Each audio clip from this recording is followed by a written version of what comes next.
Another day, another unit dito sa Shore Complex. So for today, ayan, may natapos na naman tayong project ngayon. So ngayon, kita ko muna sa inyo. Tara!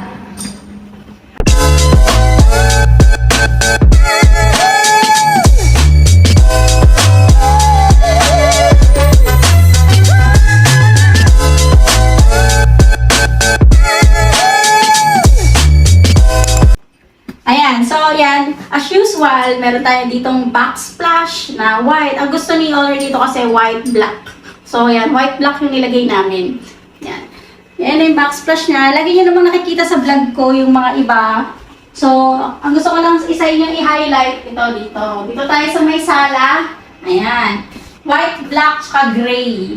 Yan. So, meron kami ditong fluted panel na nilagay para magmukha namang aesthetic ang ating design. Tapos itong sofa na to, good for 2 persons. Sofa bed yan ha, napupull out yan. Pero sasampulan mo muna kayo ng sofa bed natin. O, diba? Tinanggal ko.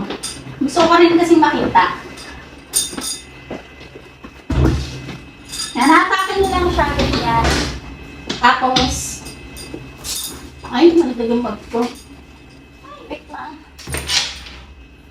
Maangat. Oh, di ba? Yan, ganyan na siya.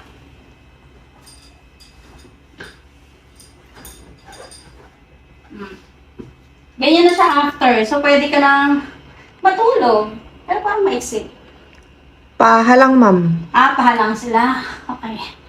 O, yan. So, ganyan yung sample natin ng pull-out bed. Ganyan. O, yan. So, dito naman tayo sa may... Dito banda. Maganda dito. Yan. Itong dining table, luma na itong dining table ni owner. Hindi niya na sa amin pinapalitan. Ganito na lang daw. So, malawak tong unit niya. I mean, spacious. Kaya ang 4-seaters. And ito pala, syempre ito na open tong ating ano ha. Wait lang, close ko lang para may idea ka kung ano.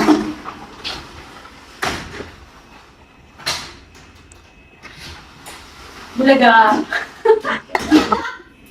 O, ayan. O, ito yung kama natin. Yung kama natin is queen size bed. Yan, queen size bed yan. O, diba? Kulang pa kami ng 2 pillow. Sabi ko, diba, 4 yung pillow natin dapat dito. Ah, wait lang, baka nandito naman sa loob. Ah, nandito pala sa loob. Masyadong judgmental. Andito yung mga sobrang extra pillows. Ay, showers. Ayan. Tapos, ito yung ating vanity.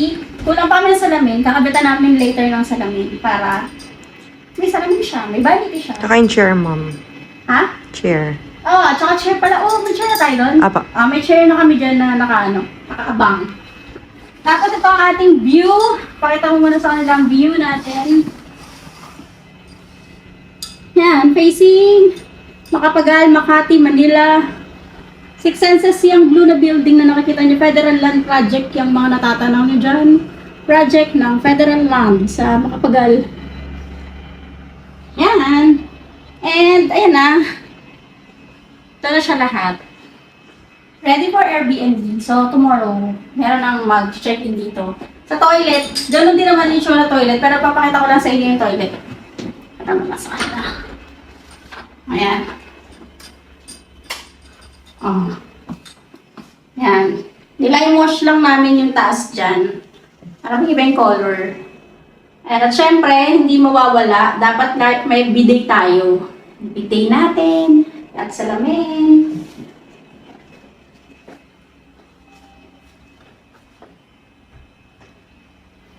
Ayan guys. So I hope nagka-idea kayo kung paano nyo ayusin yung unit niyo for Airbnb or for long-term man yan.